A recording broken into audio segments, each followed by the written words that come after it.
So it's kind of live there.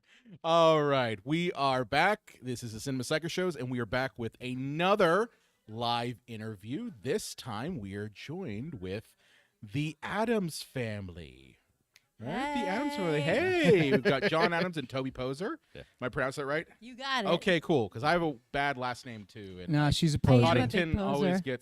gets fucked with. So Wollscroft I always get it. beats Yeah, Coddington. You do. It's true. It's damn English names. But they're not this the Adams family you might be thinking of, like the creepy like Morticia. But we got like legit filmmakers, a family of filmmakers, which is incredibly unique. And I know, like, when I first saw that you all were going to be here, I'm like, wait a minute, their whole family is involved in the filmmaking process, from your kids to, yourself. And even I saw your dad was in Hellbender. Yes, he was. Yeah. He was great. Yeah, but welcome. Glad to have you here. First off the bat, how have you enjoyed your time in Eerie so far? Oh man, you know what? Eerians, is that how you might say it? The Eerie people. I grew up here. I don't know. You're just Eerieites. I'm a Pittsburgh person, Eeriosos. so I don't know either. I'm East Pennsylvania, Lancaster. Okay. Pennsylvania. But the Eerians are super, super, super nice. So it's been really cool, and what a beautiful space to do this. Yeah. We agree. No, seriously, great looking city. I love downtown. It's my kind of thing. Like, Yeah. I love kind of beat up brick and stuff like that, even though they're starting to fix it up, it looks like, Yeah. But yeah, great town, super nice people, like Toby said. And so, right off the bat, one thing that really caught me about this movie is, aside from how good it was, the production value, the great storytelling is, what is it like working with one's family? And obviously you guys shot a lot of this during the pandemic, correct? Like, where it was kind of almost facilitated it, shooting 1-2 person crew kind of thing. So Yeah, I mean, the pandemic was a shit show for Yeah. the world and everybody. But with our little kind of combat unit style filmmaking, it was kind of perfect. It was like a perfect storm because we had a bigger script. We were going to shoot in our town. We were going to use a school. We were going to have a bunch of characters. COVID hits. All that shit's canceled. Yeah. So number one, we just saved lots of money.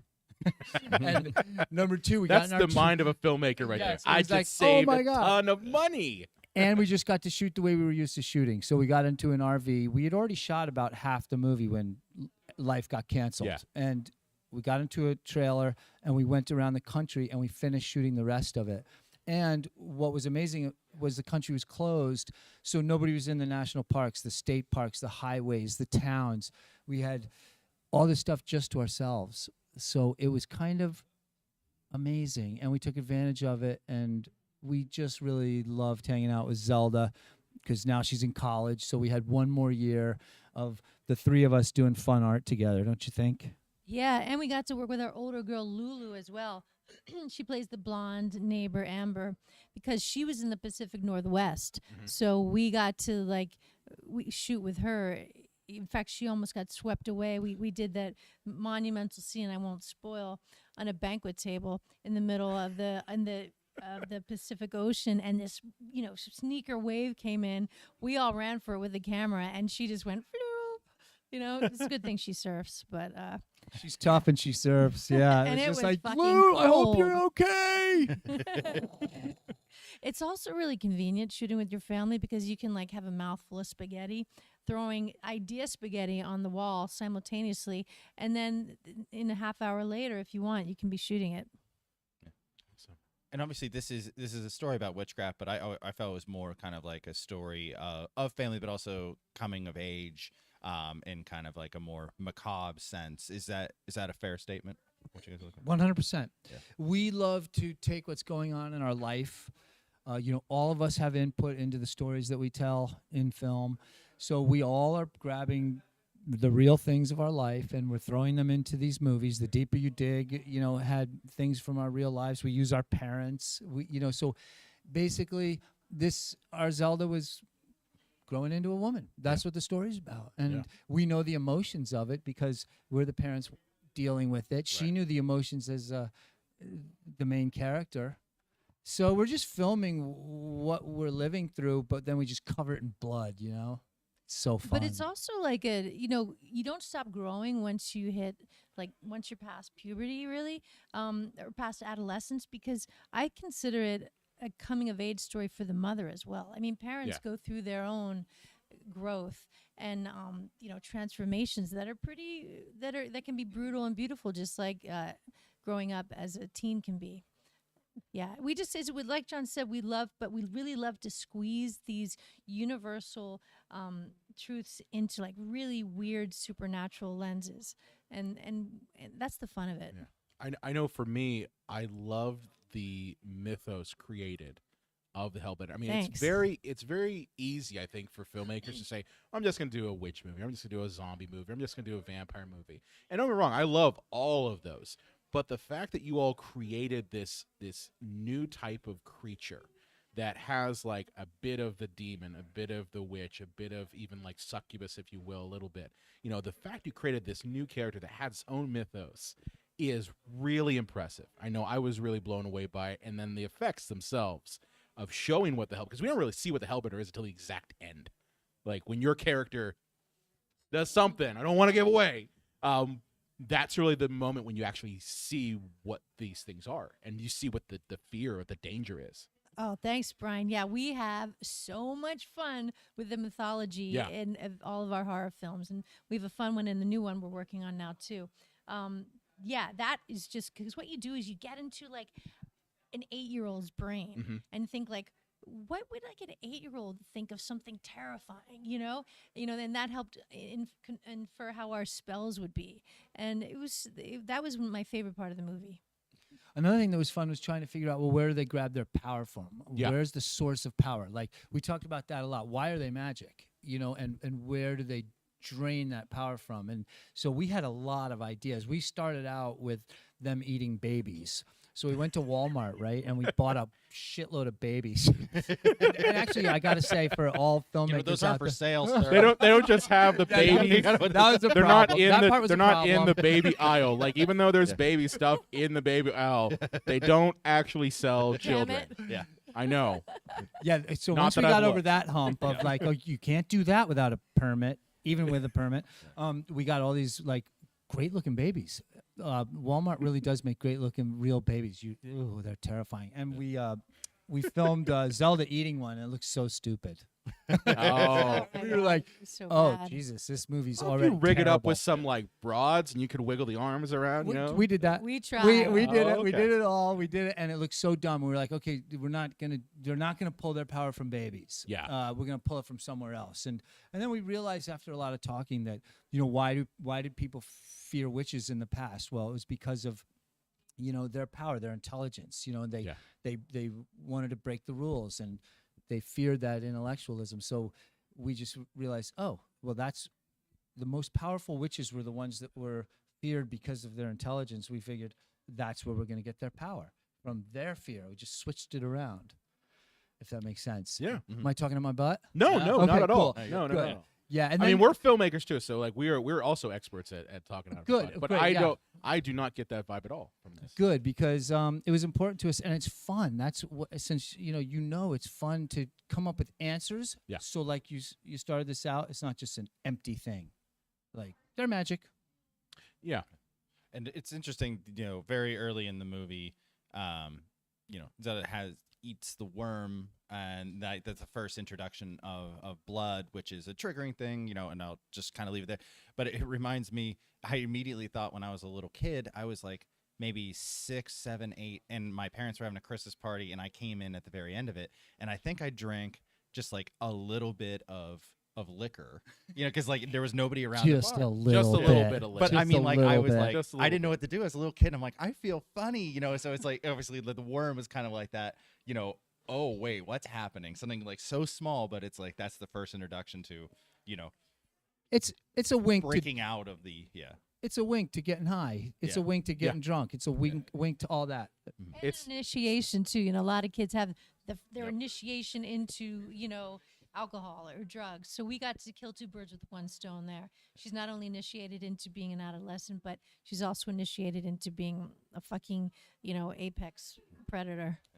Well, and speaking, to go back just a little bit to like the production end of things, you look at a movie like Saw, they purposely thought, well, we don't have that much money or that much crew, that much time, so we'll just do a story that takes all place in one. But when you guys were writing this and coming up with this, how much was a consideration for budget, crew, and time as compared to just like, did you have some crazy ideas? You're like, we just don't have the time or money for this, or was it all like, we can shoot this in our house, in our town, a lot of that stuff? Like, what goes into that consideration? That's such a great question, because that's just goes right to the core of us as a family of filmmakers. We always dream big, and then as that moment comes when you're going to shoot, you shave down to the bone. Right. Because you have to. Because it's got to get done. And ultimately, I think we really believe that actually that's where the best movie is anyway. You take off the kind of fat, and you're down to the bone, and that's where the good stuff is. That's what we believe. What do you think about that? Oh yeah, absolutely. We're just very much about what do we have as opposed to bemoaning what we don't have. And I think it really helps us really focus. That kind of myopic, philosophy helps us really focus on the story at large. And then we're not stuck like bitching about like, oh, we wish we had blah, blah, blah. It's like, oh no, we have plenty. And let's make use of it. And the more you use little, the bigger the little feels. Mm-hmm. Would you agree with how you make films? Yeah. Absolutely. Yeah. I mean, 100%. I would say that the one thing that I noticed was the fact that the film itself, without giving everything away, because I want people to watch it, it's a slow burn, but it keeps pace, and it gives you just enough to keep you going. Like and then it crescendos right towards the end. Awesome. That was our hope. That is great. And one thing too, because we don't have lights, and I mean Mother Nature is our lighting director, and she does a lot of the heavy lifting for us. And because we travel so lightly, we do have the luxury of getting to shoot shit that big studio productions often can't, or they have to fabricate and make. Like for instance, the scene when there's a scene with a deer carcass in Hellbender. We were just hiking to scout another shot, and we saw that, and we were like, oh my God, let's hoof it home. Within 30 minutes, we were back in our proper wardrobe, and we built with a a stepladder. crucial scene. Oh, yeah, of course. A scene about that, that had everything to do with nature versus nurture and the brutality of nature. And there it was. We were lucky. And so we've been able to benefit from that a lot as a tight little crew. I do have to hand it to you guys, because I didn't know that there weren't many lights on set. Because for somebody who does teach cinematography, like I could have sworn that you guys did have lights on set. I know sometimes it was like using nature construction lights. Yeah, at the most. Its finest. Yeah, we use for Hellbender. Our rule is definitely just use natural light every single time you can. Obviously, some of the movie was shot in a cave, so we used actually the lamp that they hold. That lit. That was the lighting source. Lantern, You pointed that out. You pointed that out. We were on the drive up, and we were talking about the film, and he pointed out, it's like, holding they a just had lantern the right to your right face. to the face. Exactly. And so it did take a second for these guys to kind of feel. They'd be like, "Dad, it looks stupid." Like, and I'm like, "Don't worry, it doesn't look stupid. Like, just hold it to your face." Yeah. What looks stupid is a black screen. That's right. But the other thing that we have for some of our visions is, like Toby said, we have one construction light, with the metal bowl. Yeah. And we love, the cover of Queen's first or second album, Queen the band. Mm-hmm. Yeah. Shot from above. Yeah. We love that lighting and a construction. That's Godfather lighting too. Yes, it's the same thing. Yeah, except Godfather lighting's a little softer. The thing about this is it's pretty harsh. Yeah. And so it basically makes your face a lot of time look like a skull. Yeah. And so we really like that. So those are the two times that we break the rules. You're basically just taking Paramount lighting and throwing it out the door straight up instead of like something a little more pleasant. What else is? I know that you're possibly have something in the bag, literally here. Yeah. What's on the horizon for The bag you guys that has moving like forward? a chain attached to him. And a padlock. It's not the nuclear football. He No, did not it's go to not. Mar-a-Lago. He didn't. You didn't go to Mar-a-Lago. But yeah, what's on the horizon for you guys? We've got a film called Where the Devil Roams that we are so excited about. Ooh. We call it a cross between Frankenstein, Bonnie and Clyde, and The Grapes of Wrath. Wow. I like it. That's awesome. We're this is a movie we chased. you guys know sometimes you make a movie and sometimes you just follow one. And this is the one that we've just followed. It's unfolded in front of us. It's been a joy to make. And I'm hustling up, finishing editing it. Toby just did an ADR out in the theater here. I did. I snuck backstage and I found a really dead room. So we're just There you go. I'm about 90% done editing. We'll be done by November 1st, and we're really excited because this isn't a slow burn. There's some brutal It's a shit that slow happens right cut. away. Slow cut It's into people. okay. There's A some slow great rip. cutting of people, Awesome. but it's also what's fun about this one is brutal, but it's got some love. Yeah. Yeah. Well, I will say for Love that. anybody that is nervous about slow burns, because maybe you don't have a great attention span, Hellbender opens up. They say your first scene should set the tone for your movie, and woo, Oh Yeah. man. let's hang a witch. I let's start was shooting watching some it. guns. And I'm just like, So, okay, yeah. it kicked up a notch. Yeah, it's not that slow, but Granny can fly. But yeah, you guys, you know, your film will be shown here at the Eerie Horror Fest, which everybody, if you can make it out, you should. It's 8 new and p.m. improved Eerie Horror Fest. 8 p.m. I think tonight And this theater. See. in this theater. Oh my God, we've never played in a theater this beautiful, and hardly anybody I said the same has. thing. I walked in here. I was just like, this has got to be one of the most beautiful theaters I've ever seen. It's stunning. So we're just And we are giving the keynote speech to it. And I'm going to say it all like this because you have to sound very intelligent when you're giving a keynote. yes, you have to be like, yes. Wave film like trois, this. Oh, no. trois. And but also, you know, for people that can't make it out here, you can check it out on Shudder. That's where I That's saw where we it. watched it. So too. yeah, That's where we do watched not miss your chance to see this No. because you know the problem is sometimes when you want to promote independent film, sometimes it just doesn't live up to the hype, and maybe it should.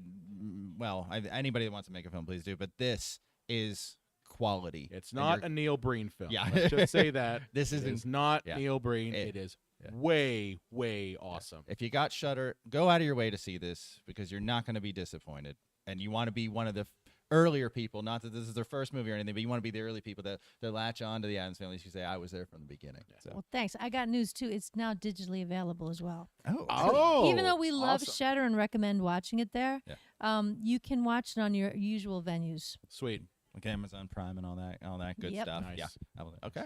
All right. Well, guys, thank you so much for Thank you so much. coming. great Thanks, John and talking Brian. with you. Great Thank talking you with you guys all so too. much, Yeah. and fun questions. Yeah. We have to hang out later. This is We'll be great. in Psychos Absolutely. Yeah. anytime. Hellbender, check it out. Hellbender, check it out.